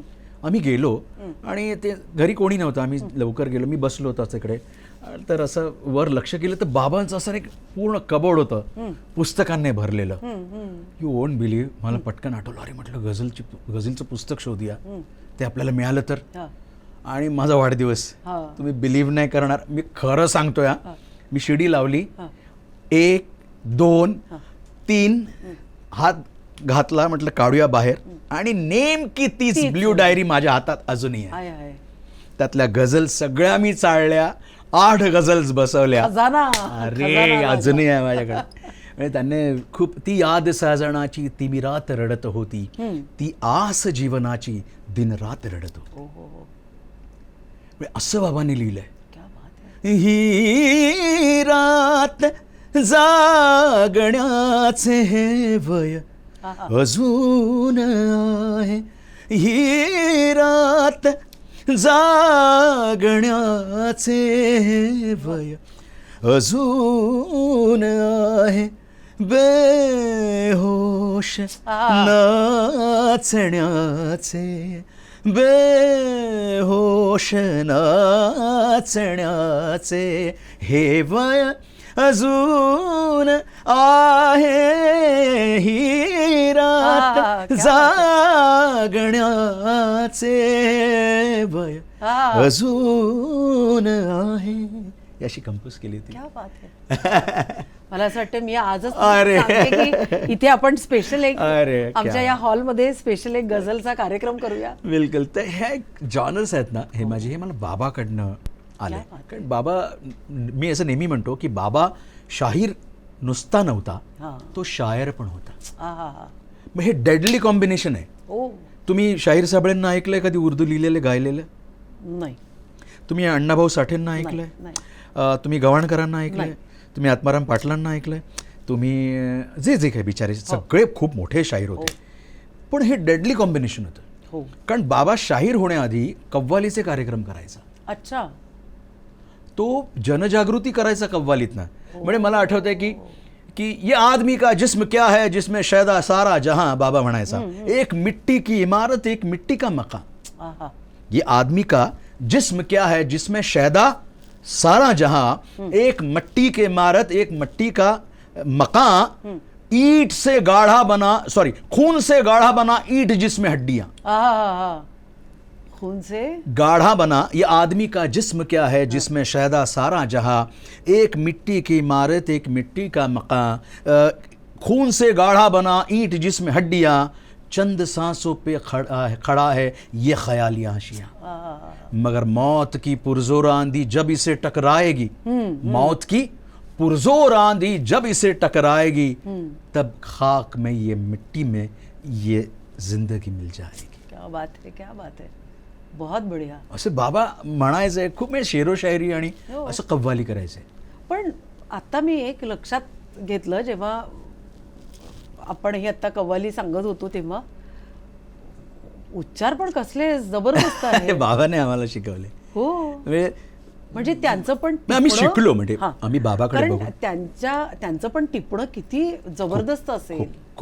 खूप बाबा उर्दू मराठी कव्वाल्या लिहायचे. म्हणजे बाबाची एक कव्वाली मला खूप आठवते आणि ती खूप छान आहे बघा. अजमेर वाले ख्वाजा त्याच्यावर लिहिलं होतं. आता ख्वाजाजी पण म्हणतात बरं. आणि ख्वाजा पण म्हणतात. हो हो. दरबारी बोलवाना उन्होंने लिखा है खुद. क्या बात. अभी ये तर्ज उनकी है कि दरबारी बोलवाना अजमेर ख्वाजा जी, दरबारी बोलवा गातो हा दिल दीवाना असं तो गातो हा दिल दीवाना अजमेर ख्वाजा जी, दरबारी बोलवाना. असे बाबा दर्ग्यात जाऊन गायचे तिकडे माहीमच्या. उर्दू कव्वाली पण गायचे बाबा. शम्स लखनवी, अब्दुल राव चाऊस तेव्हाचे, राणी रूपलताजी, मला वाटतं तुम तो ठहरे परदेसी त्याने त्याची आई अल्ताफ राजाची, त्यांच्याबरोबर अनेक सामने केले बाबाने. क्या बात. अरे हे लोकांना माहीत नाही. आणि मग बाबा शाहिरीकडे वळले जेव्हा अण्णाभाऊंच्या आधी त्यांची गाठ झाली किंवा हे सगळं संयुक्त महाराष्ट्राचा लढा सुरू होता तेव्हा मग बाबा तिथेही तो एक काळ. मग बाबांना आणि घरात आमचे आजोबा पोवाडा गायचे. आजोबांचं ते सगळं तिथनं आल्यामुळे पण ते असं वारसा हक्काने परत पुढे चालू आहे. एक्झॅक्टली. क्या बात. म्हणजे गझल आणि कव्वाली ते लिहित असत, स्वतः गायचे, स्वतः लिहायचे. म्हणजे प्रल्हाद शिंदे घाबरायचे. बरं. एक नवनीत खरे नावाचे खूप शिक्षित कव्वाल होते. बरं. श्रावण यशवंत आपण रोड मार्ग बघा बघतो, गोविंद मशिलकर, हे सगळे बाबांपेक्षा शिक्षित कव्वाल होते. बरं. आणि उच्च नोकरीला होते. बरं. बाबा अडाणी होता, 6वी शिकलेला इंग्लिश मीडियम. बघा English medium, English medium again I am saying. पण बाबा एकटा होता. कसं असायचं, आता कव्वाली आहे ना, आता आपली जशी गाण्यांची आपण गाणी आणि आपली चालली आहे जीवनाची. तर काय होतं की 2 गाणी, आता तुम्ही समजा राणी रूपलता, मी समजा विठ्ठल भाऊ आहोत, तुम्ही 2 गाणी तुमची झाली की तुमच्या गाण्यानं उत्तर मी द्यायचं आहे. सवाल जवाब, जसा आपला तमाशात सवाल जवाब तसा. आणि ते झाल्यानंतर कवी लिहायचे. आता तुमच्या मागे 4 कवी बसायचे, पण बाबा एकही कवी नाही, बाबा स्वतःच कवी. मांडी घालायचे असे आणि तिथनं काही कव्वाली झाली की लगेच लिहायचे ताबडतोब उत्तर. अरे बाबाला खूप घाबरायचे. बाबाला सगळे कव्वाल, उर्दू कव्वाल पण आहे. अरे विठ्ठल भाई यार आप क्या लिखे हैं उस दिन, अरे हम देखने आए थे आपकी मराठी कव्वाली, या आपने क्या गाया यार, वो धोबी पछाड़ कर दिया बोले उसको. पण हे किती अवघड आहे की ऑन द स्पॉट तुम्ही एखादं काव्य लिहिताय आणि त्याला तेवढंच समरसून गाऊन उत्तर द्यायचंय. अरे खूप कठीण होतं. आणि कव्वालीमध्ये मुक्त छंद हा बाबाने आणला. अच्छा. खूप गोष्टी बाबाने आणल्या कव्वालीमध्ये. ते बाबा म्हणजे 56-57च्या आसपास बाबाने ते सुरू केलं सगळं. अच्छा. आणि मग पण त्याच्यानंतर काही असं कंपोज केलेलं काही आहे बाबांच्या कव्वाल्या? बाबांनीच कंपोज करून ठेवलेल्या आहेत. म्हणजे जसं आपल्याला कुठे ऐकायला वगैरे नाही, मी आता करणार आहे सगळ्या. मी आता सगळ्या युट्यूबला त्या आणणार आहे. सगळ्या कव्वाल्या गझल्स आहेत. गरज आहे पण याची, खूप गरज आहे, खूप गरज आहे. कारण बाबा काय पैलू बाबाकडे होते मग तेही मला लोकांना दाखवायचे आहेत. आणि खूप लिखावट बाबाने खूप लिहिलंय, खूप लिहिलंय. आता एक काहीतरी ऐकवता आपण ती कव्वाली होती, न तस्वीर काम आएगी न माला की कि सवानोजे पर जब खुर्शीद महशर जगमगाएगा उस दिन तुझको अपने अमालों पे रोना आएगा. अरे नादान मिट जाएगी तेरी हस्ती, तेरी हस्ती क्या है हस्ती, अरे नादान परदेसी, अरे मिट जाएगी ये हस्ती, अरे नादान परदेसी. न तस्वीर काम आएगी, तस्वीर न माला, न तस्वीर काम आएगी न माला काम आएगी, न तस्वीर काम आएगी न माला काम आएगी, नादना साथ देगा ना रिसाला काम आएगा, न फौजे साथ देगी ना रिसाला काम आएगा, तो अंधेरे में तो नेकी का उजाला काम आएगा. जो देगा जो देगा राह हक में वो निवाला काम आएगा. क्या बात है, बहुत अच्छे. असं बाबाने खूप लिहिलं आहे की मी आता एक शेर बाबाचा नेहमी म्हणतो की काही काही लोक म्हणतात ना की जे पैशाला भाळतात किंवा आपल्याला सोडून जास्त मिळालं की तिकडे पळतात, हाँ, कि गुजरे हुए लम्हात भूल जाते हैं, गुजरे हुए लम्हात भूल जाते हैं, वो हर एक कल की बात भूल जाते हैं. और मेरे साथ तो बहुत हुआ, बाबा के साथ भी बहुत हुआ. इसलिए मैं हमेशा ये कहता हूँ कि गुजरे हुए लम्हात भूल जाते हैं, वो हर एक कल की बात भूल जाते हैं, लोग चंद सिक्कों के खातिर अपनी औकात भूल जाते हैं. क्या बात है. तर ये सारा हे बाबाकडनं आम्ही म्हणजे याच्यात फिलॉसॉफी पण आहे, याच्यात हो, सगळं हो, आहे. सगळं काही आहे. तर हे सगळं बाबा असं सांगत सांगत अशा कव्वाली गायचं आणि मजा. बाबासाहेब आंबेडकरांच्या समाजासाठी किंवा त्या बहुजन समाजासाठी बाबासाहेबांच्या बद्दलच्या गाण्यांची म्हणजे ते कसे शिकले, रमाईने कसं काय म्हणतो कसे यातना सहन केल्या, ती जर नसती तर बाबासाहेब शिकले नसते, त्यांचे वडील नसते तर बाबासाहेब शिकले नसते, आणि बाबासाहेब शिकले नसते तर हा समाज कुठे असता. बरोबर. आपण भारताचं संविधान लिहिलं ज्या माणसाने, मग या गोष्टींचं प्रबोधन करणं किंवा ते मेनस्ट्रीम मध्ये लोकांना आणणं हे खूप मोठं काम या लोकांनी केलं. खूप चळवळ, खूप मोठी चळवळ. खूप आपण शिकलेलो एका माणसाला गरज नसते हो, पण एखाद्या गरीबाला ज्याच्या शिक्षणाची खूप वंचित आहे, खूप मागं आहे, तर त्याला आणणं मेनस्ट्रीम मध्ये एखाद्याने किसी ने राह दिखानी आपको, तुम्हाला कोणी राह दाखवणं, तुम्ही त्याला विसरणार नाही.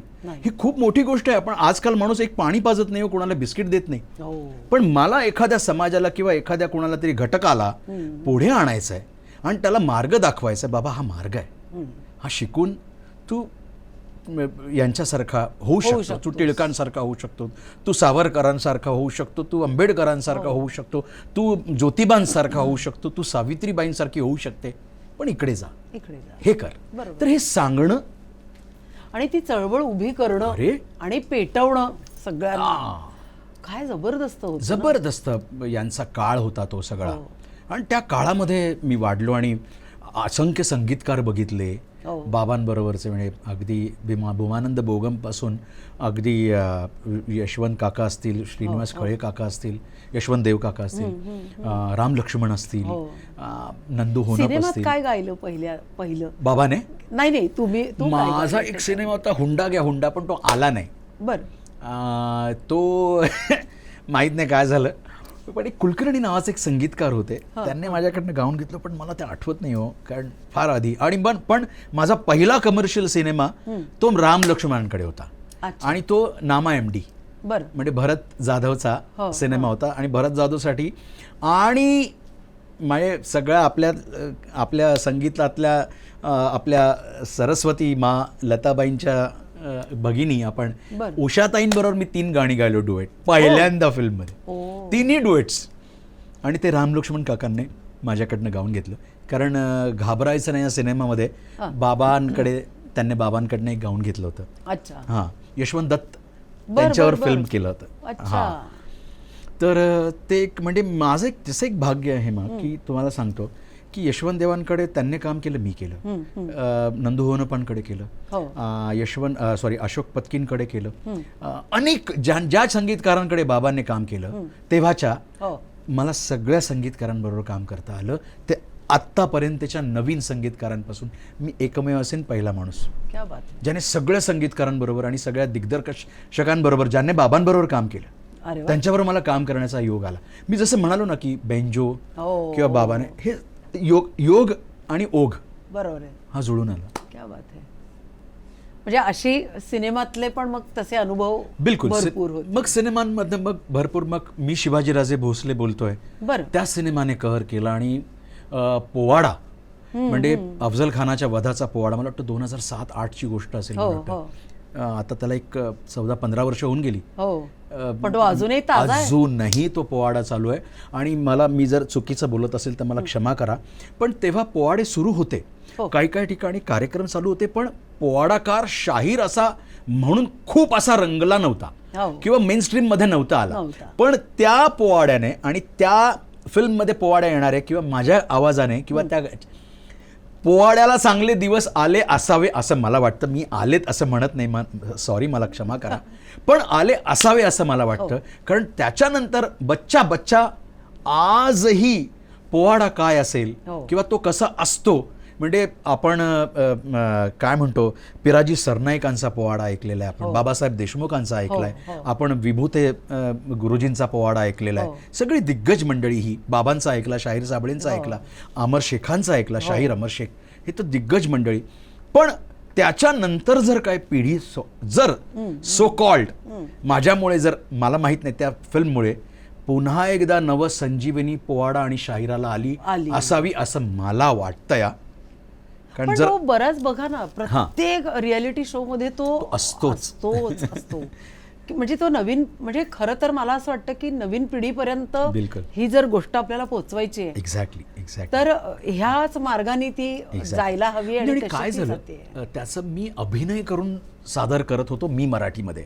जेव्हा मी मराठी सुरू झाला होता आणि तेव्हाच ते सिनेमा आला होता, तर मी गायलो होतो सिनेमामध्ये. पण मला बरेच लोक म्हणतात, अरे तुला का नाही घेतलं त्या सिनेमामध्ये, भरत जाधवच्या ऐवजी तू असायला पाहिजे होतं, कारण तू जे अभिनय करतोस किंवा तू सांगतोस. म्हटलं ठीक आहे, तेव्हा आता त्यांना ते दिग्दर्शक आहेत, ते ठरवणार. म्हटलं पण जास्त फेमस झाला असेल ना जेव्हा मी ते स्टेजवर तो रंगवून सांगतो किस्सा, म्हणजे अफजल खान येतो आणि मग महाराज येतात आणि आओ शिवाजी आओ, म्हणजे असं जे काही ते येऊन असं अफजल खानाच्या भूमिकेत, मग शिवाजी महाराजांच्या भूमिकेत, आणि असं जे काही मी येतो ना, ते एक स्टोरी लाईन, त्याच्यामुळे लोकांना ते खूप आवडायला लागलं नंतर. आणि त्याचे भरपूर रील्स किंवा भरपूर व्हिडिओज बघितले गेले, खूप बघितले गेले. त्याच्यामुळे जास्त अजून पसरलं आणि अजून शाहिरांना होप्स आले आणि लोक शाहिरी कार्यक्रम जास्त ठेवू लागले. बरोबर आहे. बघा, पूर्वी फार कमी होते, पण शाहिरी प्रोग्राम, पोवाडे असे आपण ऐकिवात नव्हते, खूप नव्हते, जे बाबासाहेब पुरंदरे आणि यांनी करून गेले. म्हणजे ना काय, असं काही काही समजा आता काही पुण्यतिथी आहेत किंवा काही असं म्हणजे शिवजयंती आहे किंवा महाराष्ट्र दिन आहे, महाराष्ट्र, म्हणजे ह्याच वेळेला अनुषंगानं ते यायचे. बरोबर. पण जशी आपण आता क्लासिकलची म्हणा किंवा हल्ली सुगमच्या बैठका आपण कधी कशाही करू शकतो, बिलकुल. पण ह्या बैठका काही निमित्तानेच फक्त घडून येतात आणि ती पण निमित्त खूप बोटावर मोजण्या इतकी कमी. बिलकुल बिलकुल बिलकुल. आणि त्याचं भाग्य मला लाभलं.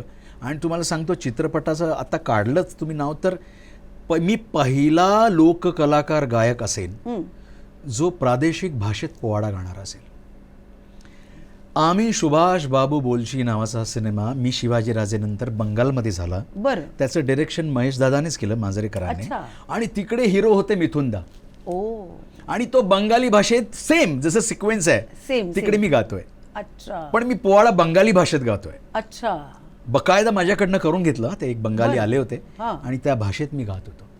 आता मला तुम्ही म्हणाल गाऊन दाखवतो, मला ते शब्द आठवत नाही, सॉरी.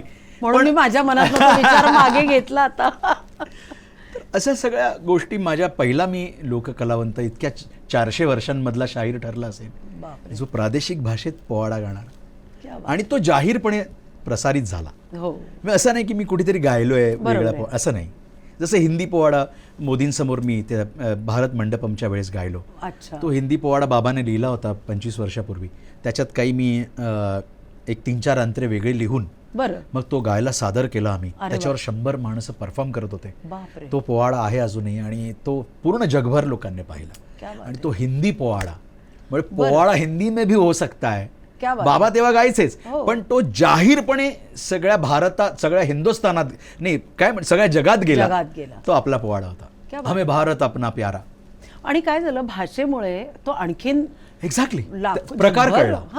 प्रकार सुरत जसं हे हिंदी मधली आहे छंद, हा प्रकार आहे नाट्यसंगीताचा, तो गेला. म्हणजे हिंदी लोकही ते गात आहेत आज हो, हो. आणि मोठ्या रियालिटी आज शो आता सगळ्या यंग जनरेशनला पण सुरतबिया म्हणजे हो, हो, हो. नाट्यगीताला पण किती मोठी किती दाद दिवस आले. मिळते. तेच म्हटलं हो. की ते कुठेतरी येणं गरजेचं असतं आणि त्याला आपण कुठेतरी कारणीभूत असणं. कारणीभूत क्या राहणं, बात. मला ते खूप आनंद वाटतो त्या गोष्टीचा. नंदेश, मला काय वाटतं माहितीये, प्रत्येक गोष्टीची ना, जे आता आपण बोलत होतो, स्टोरी सांगणं स्टोरी सांग. येस किंवा त्याच्या मागची कथा, येस है ना. तर आणि ना आता मी हे खूप अनुभवलंय आणि आता मला त्याचा खूप जास्त प्रकर्षाने जाणवत आहे. कारण आठवतंय बाबांच्या गोष्टी सांगताना डोळ्यातली जी चमक आहे, मला असं वाटतं ती आता रसिक पण आपल्या ह्या एपिसोडमध्ये बघतीलच ते. बिलकुल. तर ती जी स्टोरी सांगणं ना, की प्रत्येक कलाकार घडत असताना राईट. चांगले वाईट सगळ्या प्रकारचे अनुभव अनुभव येतात. येतात. पण त्या सगळ्या गोष्टींचे आपल्या मनावर एक आर्टिस्ट म्हणून, बरोबर. कारण आपल्या घरामध्ये माझे पण बहीण भाऊ आहेत, म्हणजे माझेही 2 भाऊ आहेत, एक संगीतात आहे, एक क्रिकेटमध्ये आहे. हां. कसे काय त्याच्यावर क्रिकेटचे संस्कार झाले असतील देव जाणे. आज तो महाराष्ट्राचा रणजी प्लेअर आहे. वा.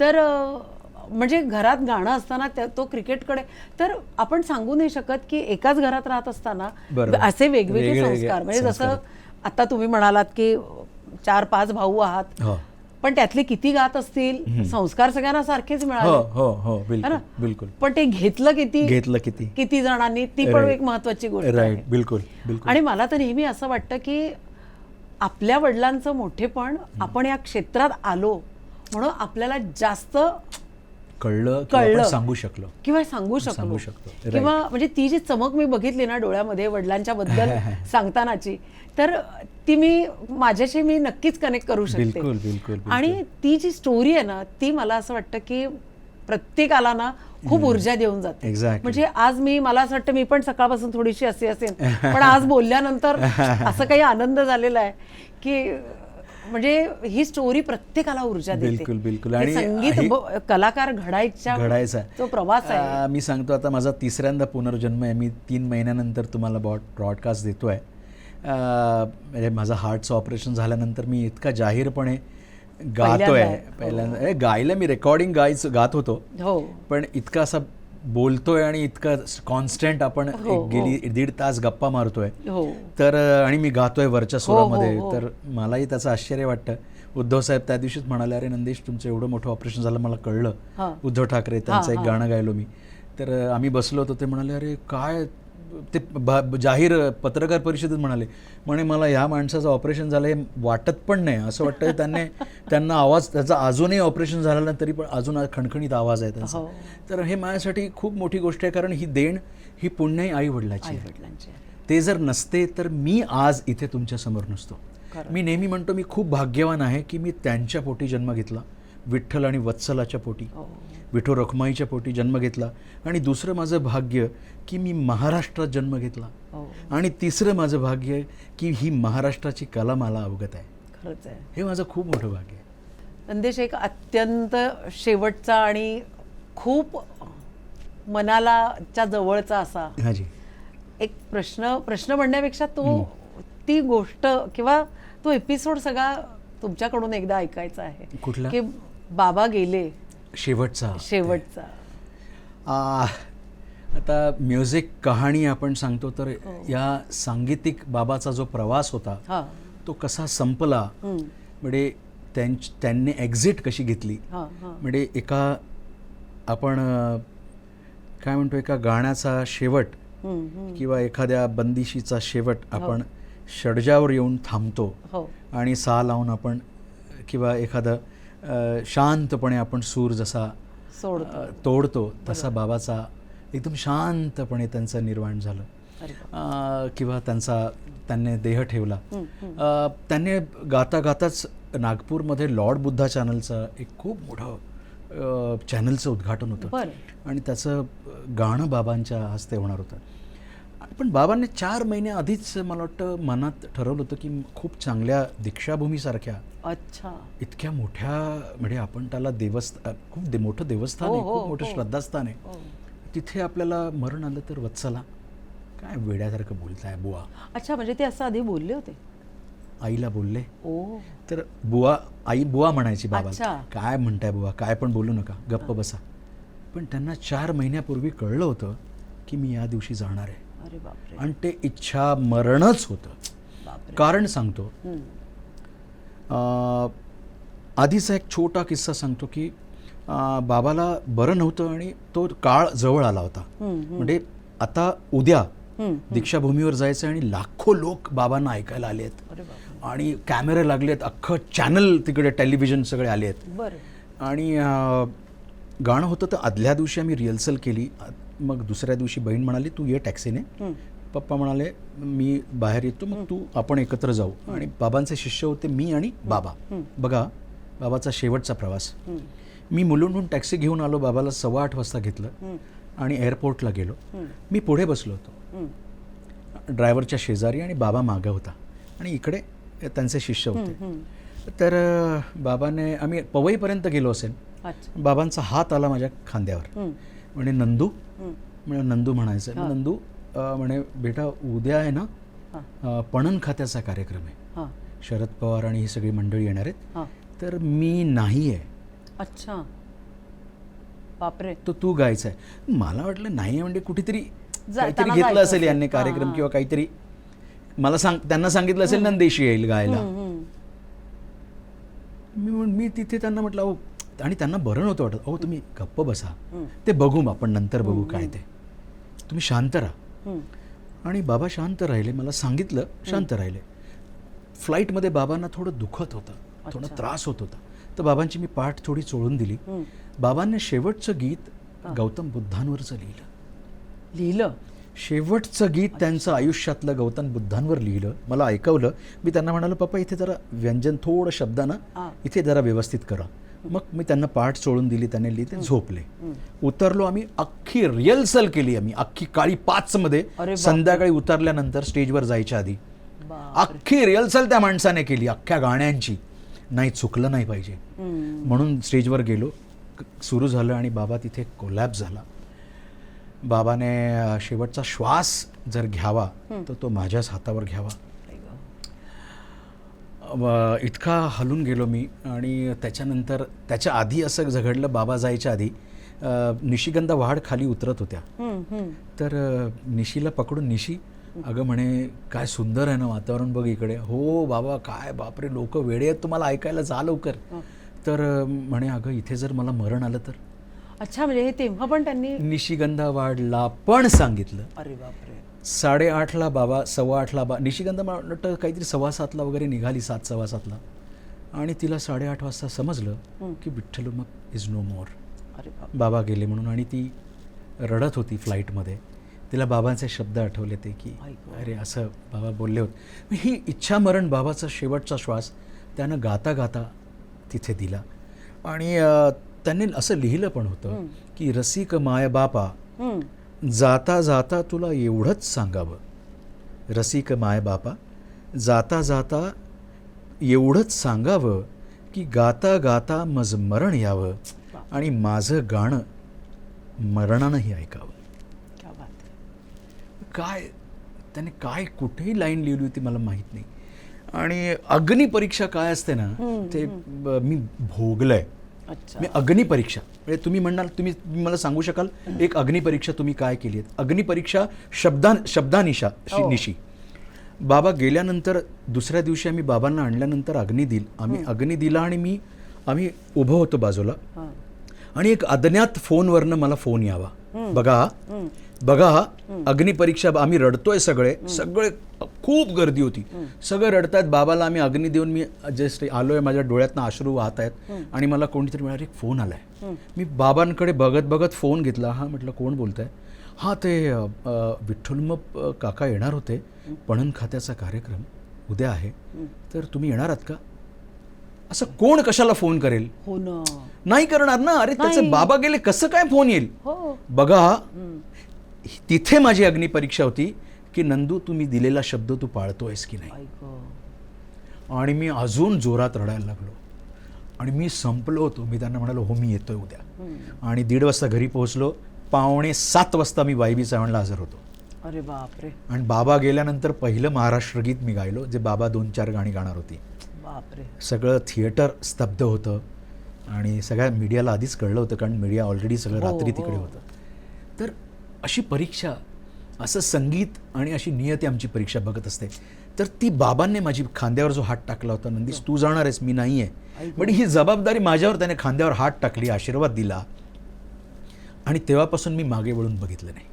क्या बात. माझी बाबांनी किंवा तुम्हा सगळ्यांच्या आशीर्वाद आहे, काही भरभराटी म्हणा, जे काही मला माझ्या जे काही पदरात पडलं थोडं बहुत, खूप नाही थोडं बहुत, तर ते त्यांचे आईवडिलांची ती देण असावी असं मला वाटतं. इतका मोठा माणूस, त्याचा अंतही खूप सुंदर पद्धतीने त्याला पाहिजे होता तसा झाला. तसा खरंच. बघा याला निष्ठा लागते, याला निष्ठा आणि किती पुण्याही असेल, पुण्याही लागते, याला प्रेम लागतं प्रेम त्या लागतं. त्या गोष्टीवर, त्या आणि कलेवर, त्यांनी सच्च प्रेम त्या कलेवर त्या केलं कलेवर ना. केलं, त्या विषयावर केलं, ज्या विषयाशी तो जो झेंडा, जो कुठला झेंडा तुमचा असेल, हो. तो झेंडा तुम्हाला हातात धरता आला पाहिजे शेवटपर्यंत, तुमचा जोपर्यंत त्यांनी संस्कार आणि श्वास आहे. माणुसकी, केवढा मोठा झेंडा तुम्ही होता. म्हणताय म्हणून मी झेंडा खाली नाही ठेवणार आहे. नाही नाही, माझ्या तत्वज्ञानाचा तो झेंडा आहे, खरंच आहे. माझा समतेचा तो झेंडा आहे, मी तो घेऊन जाणार. आणि तो तसाच होता. ती निष्ठा असणं एखाद्या कलाकाराकडे किंवा एखाद्या व्यक्तीकडे, हो. ती मी ते बाबाकडे बघतो, शिकतो. हे शिकायला हे काही ना काहीतरी देऊन जातात. देऊन जातात. काय किती मोठ्या गोष्टी खरं वारशाने आपल्याला मिळालेले आहेत. खरंच आहे. तर म्हणजे माझ्याकडे आता खरंच शब्द नाही आहेत. तर असे कहो, एका उत्तुंग, मला असं वाटतं एका पहाडासारख्या व्यक्तीशी आज आपण मस्त गप्पा मारल्यात. तेव्हा पुढच्या एका कलाकाराच्या बरोबर नक्की भेटूया. तोपर्यंत नमस्कार. नमस्कार. आणि मी खूप धन्यवाद देईन आणि शुभेच्छा देईन म्युझिक कहाणीला, की ते खूप चांगलं काम करतायत आणि आम्हाला बोलतं करतायत. आणि काही गोष्टी आम्हालाही खूप छान वाटतंय की नवनवीन ऑडियन्स त्यांच्या पुढे आमची कहाणी घेऊन जायला. आणि तुम्हालाही खूप आवडतं आहे. आणि हेमाजींना, त्यांच्या सगळ्या टीमना मी खूप धन्यवाद देईन, त्यांनी मला इथे आज गातं केलं आणि बोलतं केलं. धन्यवाद. जय Maharashtra. Thank you. Thank you so much.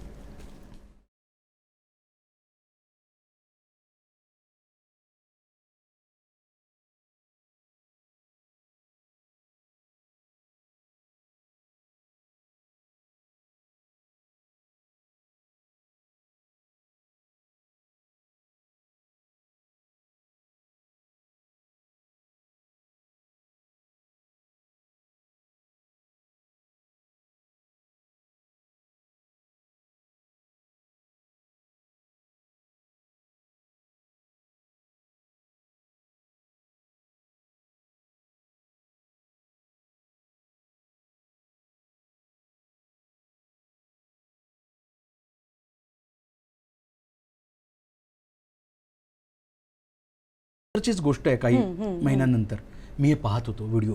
मी रात्रभर झोपलो नाही, मी अख्खं बघत होतो. अच्छा. त्यांच्या अख्ख्या कव्वाली, अख्खं त्यांच्याबद्दल गात होते, बोलत होते मी अख्खं रात्रभर. आणि रात्र संपता संपता त्या राहतच्या डोक्यावरती पगडी ठेवली. तो किस्सा